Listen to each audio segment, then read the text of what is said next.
간절히 축원합니다. 오늘 저는 여러분과 함께 크리스마스에 오신 아기라는 제목으로 말씀을 나누겠습니다. 이사야 9장 6절에는 예수님의 탄생에 대한 예언을 주님 오시기 전 600년에서 700년 전에 이사야가 담대하게 예언을 했습니다. 이는 한 아기가 우리에게 낳고 한 아들을 우리에게 주신 바 되었는데 그에게는 정사를 메었고 그 이름은 기묘자요 모사요 전능하신 하나님이요 영존하시는 아버지라 평강의 왕이라 할 것이라고 예언을 했습니다. 이 예언의 말씀 중 너무나 놀라운 것은 한 아기 한 아들이 우리에게 태어났는데 그가 바로 만왕의 왕 만주의 주 하나님이시라는 것입니다. 여러분 누가 이 말을 믿어주겠습니까? 하나님이 핏덩어리 어린 아기로 어머니 뱃속에 10달 동안 자라서 태어났다는 것입니다. 그 아기가 바로 전능하신 하나님이요 영존하시는 아버지요 평강의 왕이라고 했으니 인간의 상상을 완전히 초월한 하나님의 기적이 아니할 수 없는 것입니다. 그리고 그 아기, 그 아들이 우리에게는 광풍을 피하는 곳, 폭우를 가려우는 곳이 될 것이고 마른 땅에 냇물 같고 곤비한 땅에 큰 바위 그늘이 되신다고 말씀을 했었습니다. 첫째로 크리스마스에 오신 그 아기, 그 아들은 우리에게 광풍을 피하는 곳이 될 것이라고 말한 것입니다. 우린 광풍이라고 말하면 갈릴리 바다에 풍파가 일어났던 것을 기억합니다. 예수님이 제 아들과 더불어 배를 타시고 갈릴리 호수를 건너가시는 중에 큰 풍랑이 일어났었습니다. 배가 침몰할 직전에 도달했습니다. 제 아들은 아비규환의 절망에 처했습니다. 인간의 힘으로 아무리 노를 젓고 배를 바로 잡으려고 해도 할 수가 없습니다. 인간의 능력을 초월한 거대한 풍랑이었습니다. 그때 주무시는 예수님을 깨우시니 예수님이 일어나셔서 바람과 파도를 꾸짖으시니 즉시로 잠잠해지고 말았습니다. 마가복음 4장 39절에 예수께서 깨어 바람을 꾸짖으시며 바라들어 이르시되 잠잠하라 고요하라 하시니 바람이 그치고 아주 잔잔해지더라. 이거 얼마나 놀라운 일인 것입니까? 자연이 주님의 명령에 순종한 놀라운 사건인 것입니다. 이처럼 주님은 상징적으로 이 사건을 통해서 우리 인생의 광풍을 잠잠케 하시는 하나님이시라는 것을 증명하신 것입니다. 아담이 에덴에서 타락한 이후로 우리에게 3대 재앙의 광풍을 몰고 간 것입니다. 인간은 어머니 뱃속에 잉태될 때부터 재앙의 세계 속에 잉태된 것입니다. 태어날 때부터 벌써 3대 재앙의 광풍에 휘말려 태어난 것입니다. 인간은 죄악의 광풍을 맞아서 영원히 파멸에 처해 있는 것입니다.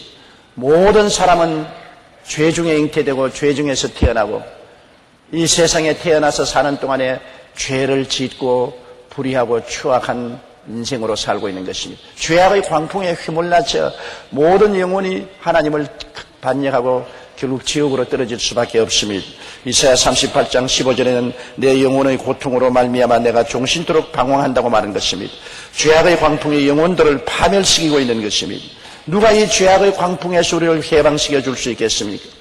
저주의 광풍이 삶을 황폐케 합니다. 아담과 하와의 자손으로 태어난 사람들은 모두 다 저주의 광풍에 휩쓸려가는 초계와 같은 것입니다. 잠언서 1장 27절에 너희의 두려움이 광풍같이 임하겠고 너희의 재앙이 폭풍같이 이르겠고 너희에게 근심과 슬픔이 임하리라. 두려움과 재앙과 근심과 슬픔이 광풍과 폭풍처럼 우리를 휘몰아쳐가는 것입니다. 우리는 항상 이 광풍과 폭풍에 시달리고 고통을 당하고 있는 것입니다. 거기에 죽음의 광풍이 절망을 가져오는 것입니다. 사람은 태어나서 살다가 병들고 죽게 되는 것입니다. 늙지 않고 살면 얼마나 좋겠습니까? 그러나 태어난 사람은 늙고 병들고 죽습니다. 죽음의 이 광풍에 아무도 피해 나갈 사람은 없는 것입니다.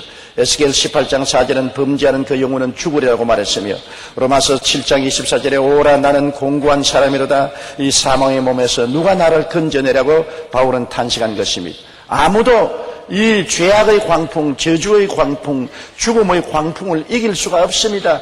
갈릴리 호수를 건너던 제자들이 풍랑을 만나서 파멸 직전에 이른 것처럼 오늘 모든 사람들은 눈앞에 파멸을 보고 사는 것입니다. 죄악의 풍랑에 시달리고 저주의 광풍에 휘몰아치고 죽음의 광풍으로 파멸을 당하고 마는 것입니다. 누가 이 비참한 광풍과 풍랑에서 우리를 건져줄 수 있겠습니까?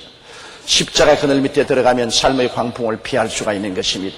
예수님은 광풍을 피하는 곳이 될 것이라고 성경에 말한 것입니다.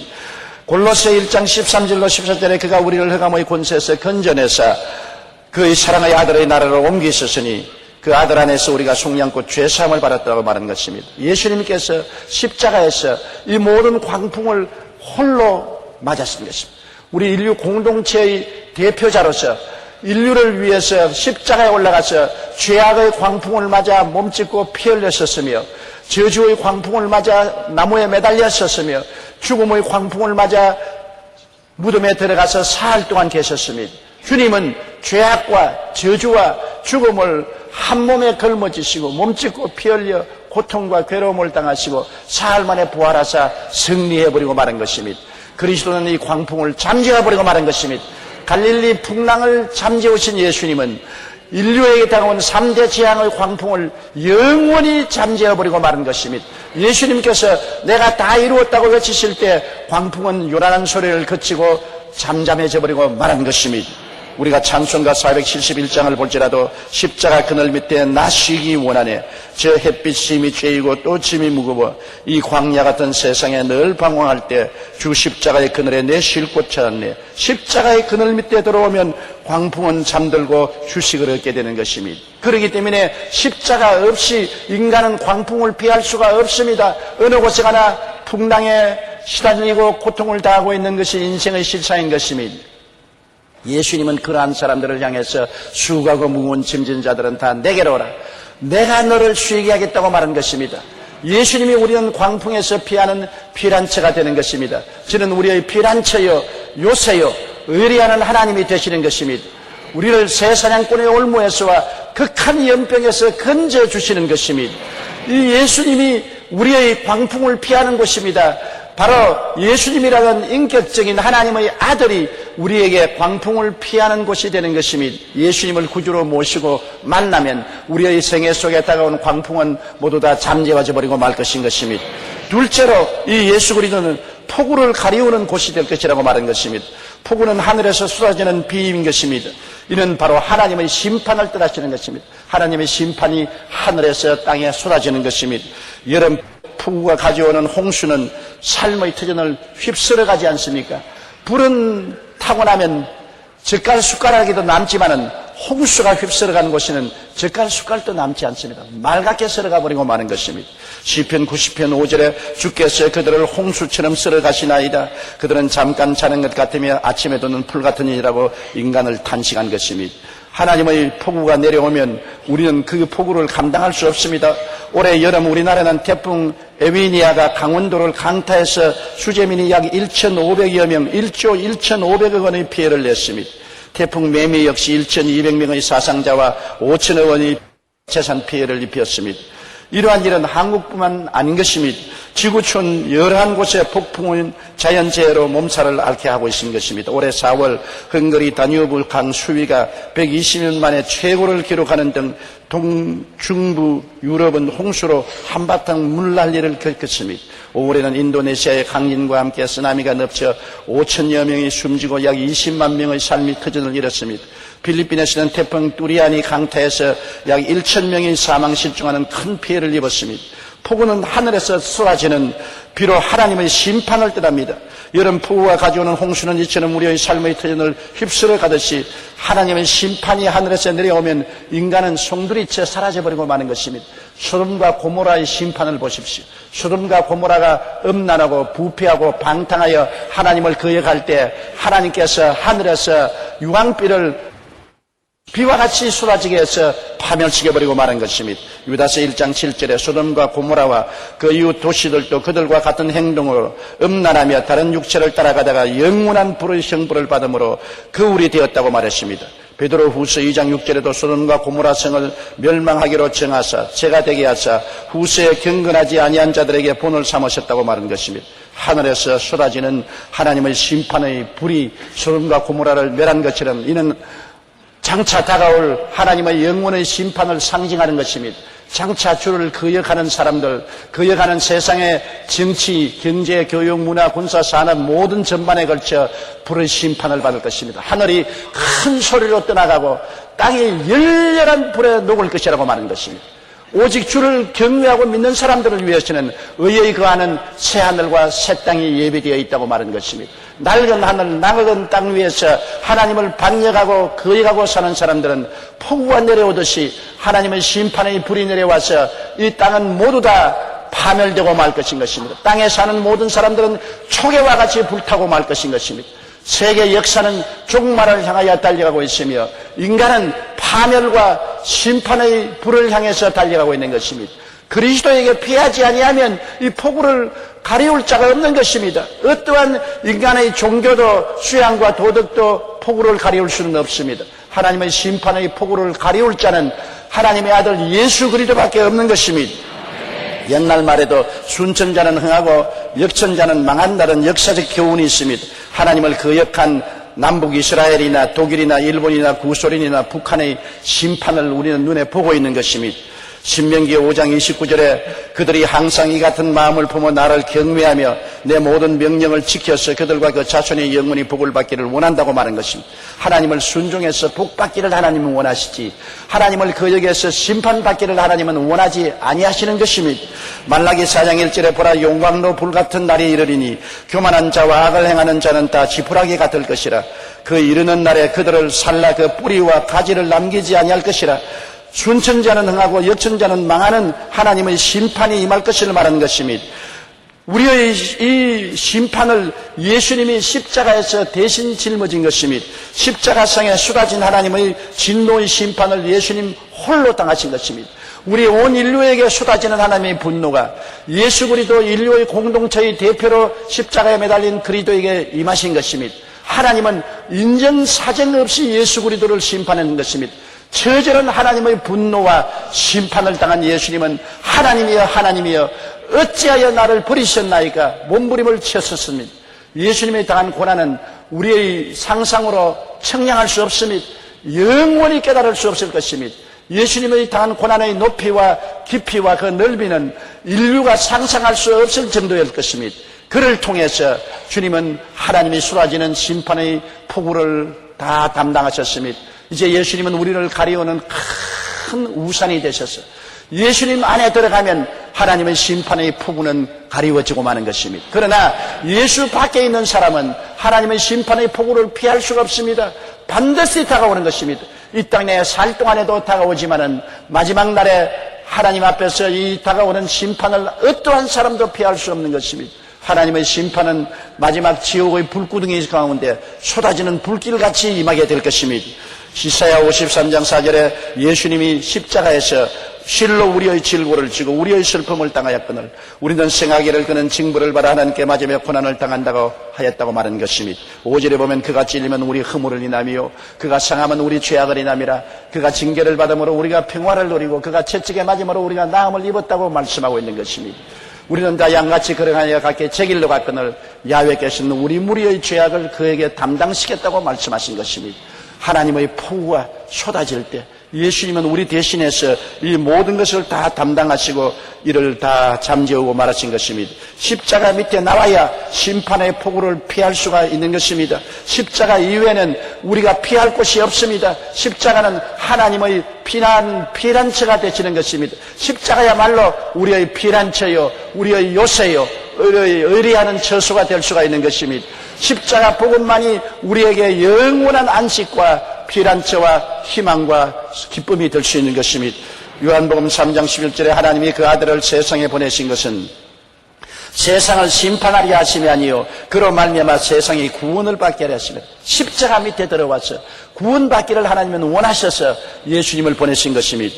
고린도후서 5장 21절에는 하나님이 죄를 알지도 못하신 자로 우리를 대신하여 죄로 삼으신 것은 우리로 하여금 그리스도 안에서 하나님의 의가 되게 하리 하심이라고 말씀한 것입니다.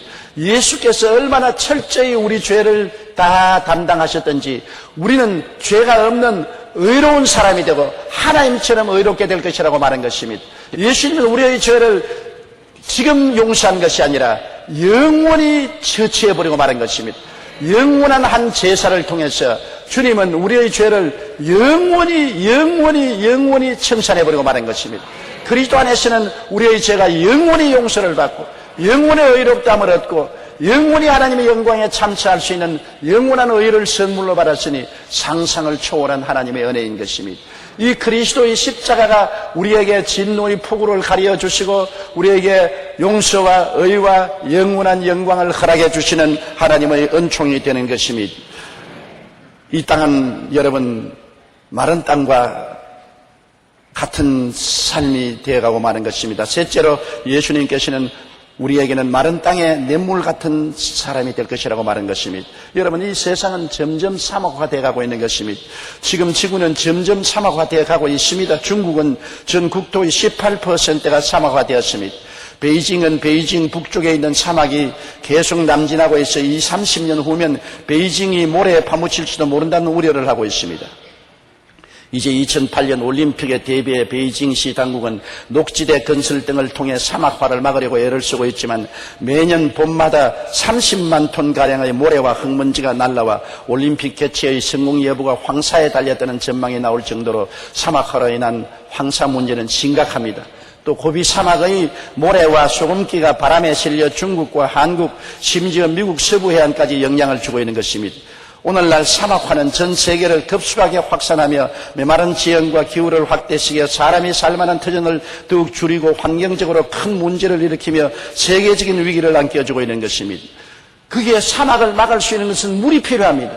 물이 없으면 점점 세계는 사막화되고 삶의 터전은 상실되어 가는 것입니다. 그런데 이 물이 지구상에서 점점 사라져가고 있다는 것입니다. 오늘날 전쟁이나 에이즈보다 더 무서운 것이 바로 물 부족 재앙인 것입니다. 유엔 개발 계획은 세계 인구 6명 중 1명이 깨끗한 물을 공급받지 못하고 있으며 21세기에 전쟁이 일어난다면 물로 인하여 일어날 것이라고 경고하고 있는 것입니다. 최근에 요사이 우리 뉴스에도 계속 나는 것은 지하수를 못 마실 물을 개발해서 공공기관이나 학생에게 공급한 사건을 볼 수 있는 것입니다. 물의 문제는 앞으로도 큰 문제인 것입니다. 유엔 개발 계획에 의하면 전 세계적으로 깨끗한 물을 얻지 못해 죽어가는 어린이가 에이즈로 사망하는 어린이보다 5배나 많다는 충격적인 보고를 내놓았습니다. 과거 세계의 화약고라 불리던 중동 지역이 이제는 물전쟁의 화약고가 되었습니다. 이스라엘과 팔레스타인 주민들은 요르단강의 수자원을 놓고 매일 물전쟁을 벌이고 있습니다. 최근 수십만 명의 희생자를 낸 수단의 다르푸르 대학살도 물 부족이 한 원인이었습니다. 한국도 예외가 아니어서 우리나라도 역시 물 부족이 심각하게 될 위험이 있습니다. 이 세상은 이처럼 사막화돼가고 사막화를 막을 수 있는 물이 없는 것입니다. 바로 인간 삶을 상징적으로 보아주는 것입니다. 주님께서는 인간의 삶이 사막화되는 것은 마른 땅이 되어가고 있는 겁니다. 우리의 생활 전반이 점점 마른 땅이 되어가고 있는 것입니다. 사막화되어가는 인심, 위로가 없는 인심이 되어가고 있는 것입니다.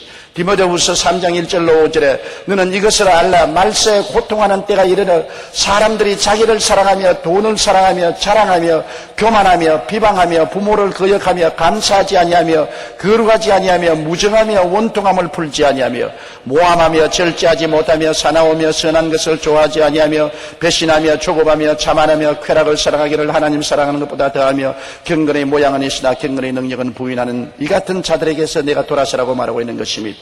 사람들의 마음이 사막화되어 가는 것입니다. 사람은 심령이 목말라 있습니다만 그 목마름을 죽일 도리가 없습니다. 지구상에 사는 모든 사람들이 마음이 사막화되어 가고 강팍하고 무서워지고 있는 것입니다. 요사이는 아무도 믿을 수가 없는 시대에 살고 있는 것입니다. 누가 갑자기 강도로 변하고 살인자로 변하고 사기꾼으로 변할지 알 수 없는 시대에 살고 있는 것입니다. 그렇게 마음이 사막화되어가는 이 마음을 누가 죽여줄 수 있습니까? 예수님께서 말씀하기를 목마른 자는 내게로 와서 마시라고 말한 것입니다. 요한복음 4장 14절에 내가 주는 물을 마시는 자는 영원히 목마르지 아니하리니 내가 주는 물은 그 속에서 영생하도록 솟아나는 샘물이 되리라고 말씀하신 것입니다. 요한복음 7장 38절에 나를 믿는 자는 성경의 이름과 같이 그 배에서 생수의 강이 흘러나리라. 마음의 사막화를 물된 동산으로 만들 수 있는 길은 하나님의 아들 예수님께 나가는 길밖에 없습니다. 예수님이 마음속에 들어오면 원든 원치 않던 생물의 근원이 되어서 우리의 사막화되는 마음을 죽여주고 우리 마음속에 변화를 갖다 주는 것입니다. 어떠한 것으로도 우리를 변화시킬 수가 없습니다. 문학 작품으로 우리 마음을 변화시키지 못합니다. 영화를 가지고, 음악을 가지고, 댄스를 가지고 우리 마음을 변화시키지 못합니다. 오늘날 예술도 점점 사악한 세상을 반영하는 예술이 되어가고 있는 것입니다. 우리의 마음속에 생수의 강이 넘치게 할 수 있는 길은 예수 그리스도 하나님의 아들을 모시는 길밖에 없습니다. 그는 마른 땅의 샘물 같을 것이라고 말한 것입니다. 내 마음이 말라 빠지고 살 희망이 없어지고 기쁨도 사라지고 소망도 사라지고 처절한 좌절과 절망이 있을 때 그리스도를 구주로 모시고 그 앞에 무릎을 꿇으면 서서히 그 마른 땅에 물이 솟아오르기 시작하고 마른 땅이 물된 동산과 같이 변화되어서 치료가 나타나게 되는 것입니다. 너희 목마른 자들아 물로 나오라. 돈 없이 값없이 와서 포도주와 젖을 사라. 그와 같이 주님은 우리를 오늘날 초청하고 계신 것입니다. 하나님의 아들 예수님께서 우리의 인생에 이와 같이 문제의 해답이 되시는 것을 우리가 알아야 되는 것입니다. 넷째, 크리스마스에 다가온 그 아들, 그 어린이는 곤비한 땅에 큰 바위 그늘 같을 것이라고 말한 것입니다. 사막에서 방황하는 사람은 바위 그늘이 생명의 저수가 됩니다. 사막에는 나무가 없지 않습니까? 햇빛이 내려 쪼입니다. 엄청나게 햇빛이 내려 쪼임으로 사막에 있는 사람들은 수분이 증발돼서 메말라 죽어가는 것입니다. 전쟁 때 사막에서 길을 잃는 군인들이 메말라서 미라같이 되어 죽은 사건이 기록이 난 것을 종종 보았습니다. 사막에는 나무 그늘이 없습니다. 햇빛이 내려 쪼이고 땅은 화로같이 활활 타오릅니다. 그곳에 바위가 있으면 바위 그늘 밑에 들어가면 적시로 시원합니다. 습기가 없는 곳이기 때문에 바위 그늘에 들어가면 내려 쪼이는 태양이 그냥 사라지고 그렇게 서늘하고 좋을 수가 없습니다. 또 바위 그늘이 있으면 그 밑에 바위 틈 사이에서 물도 솟아나올 수도 있고 바위 그늘 속에 풀도 나고 있는 것입니다. 그러므로 마른 땅에서 곤비한 땅에서 바위 그늘을 찾는다는 것은 생명을 얻을 수가 있는 것입니다. 오늘날 이 세상에 사는 우리의 삶이 곤비한 땅에서 허덕이는 것입니다. 성경은 말하기를 소년이라도 넘어지며 자빠지며 장정이라도 쓰러진다고 말한 것입니다. 살인, 강도, 강간, 비인간적인 행동, 가정 파탄, 자살 이러한 것이 비일비재하게 일어나고 있는 것입니다. 우리의 신문이나 라디오나 텔레비전 뉴스에 보면 이러한 사건은 이제 너무나 빈번하게 일어나기 때문에 우리가 별로 관심을 기울이지 않을 정도로 곤비한 인생길이 되고 말한 것입니다. 요한일서 2장 16절에 보면 이는 세상에 있는 모든 것이 육신의 정욕과 안목의 정욕과 이생의 자랑이니 다 아버지께로부터 온 것이 아니요 세상으로부터 온 것이라고 말한 것입니다. 세상에 탐욕과 정욕이 있는 이상은 사람들은 비인간화되고 악마화되는 것입니다. 욕심이 잉태하면 죄를 낳게 되는 것입니다. 욕심이 정상적으로 욕심을 채울 수 없기 때문에 삐뚤어진 것이 바로 죄인 것입니다.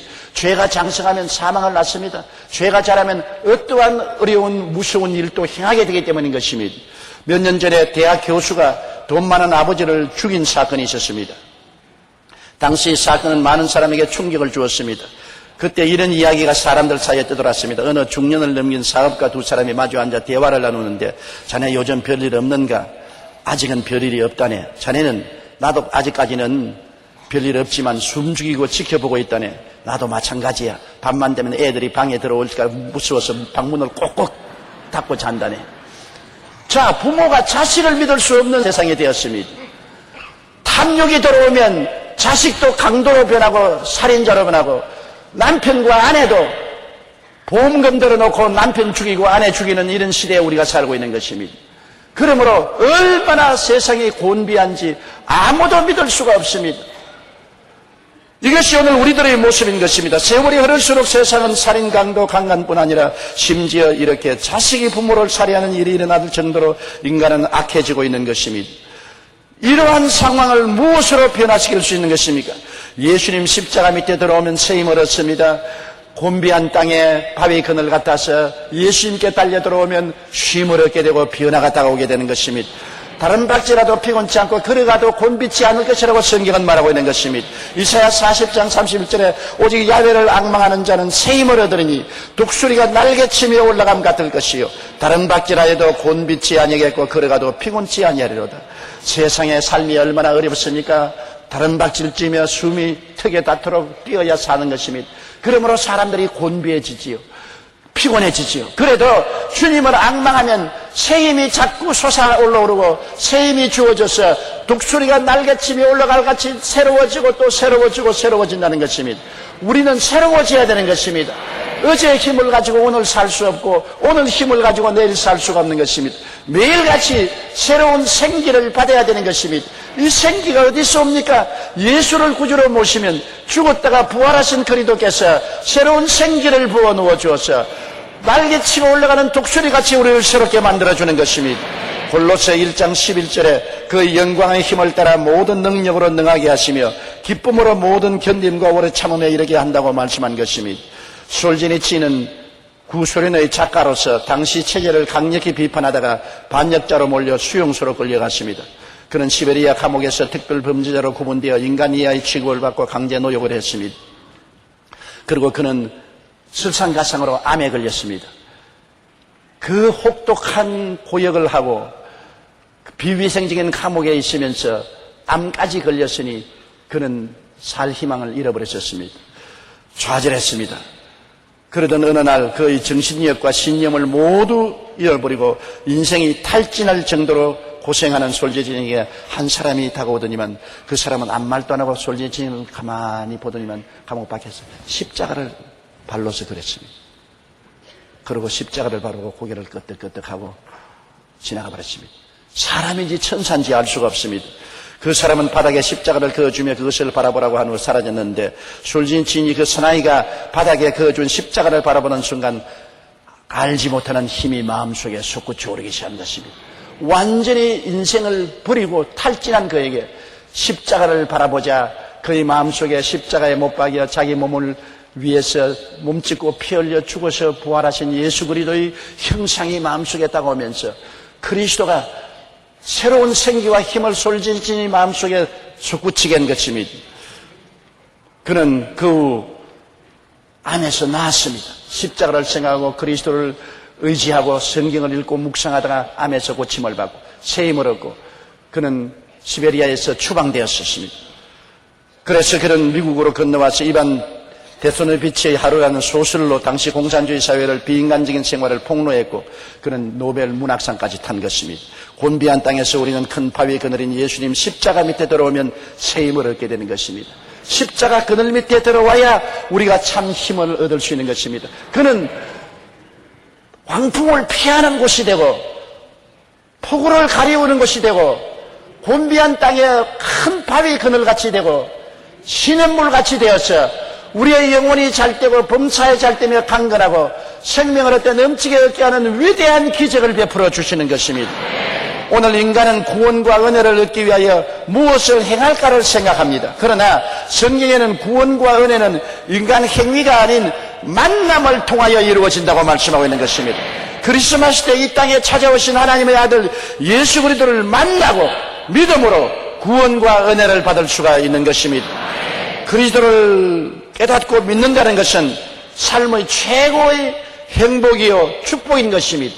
오늘 우리가 마음문을 활짝 열고 사람이 되어서 사람으로 오신 예수님, 우리 사람과 공동체가 되어서 우리의 모든 죄악을 짊어지시고 저주를 담당하시고 질병을 청산하시고 죽음을 이기신 그분은 우리에게 광풍을 피하는 피난처가 되시고 폭우를 가리우는 우산이 되어주시고 마른 땅에 냇물같이 되어주시옵시고 곤비한 땅에 바위 그늘같이 되어주시는 것입니다. 그 예수 그리스도의 품에 안기면 우리는 새로운 인생이 됩니다. 누구든지 그리스도 안에 있으면 새로운 피조물이라 이전 것은 지나가시니 보라 새 것이 되었도다. 우리가 인생의 새로움을 맛보고 체험하고 새로움 속에 살기를 원한다면 예수님을 만나야 되는 것입니다. 예수님 밖에는 우리를 새롭게 할 리가 없는 것입니다.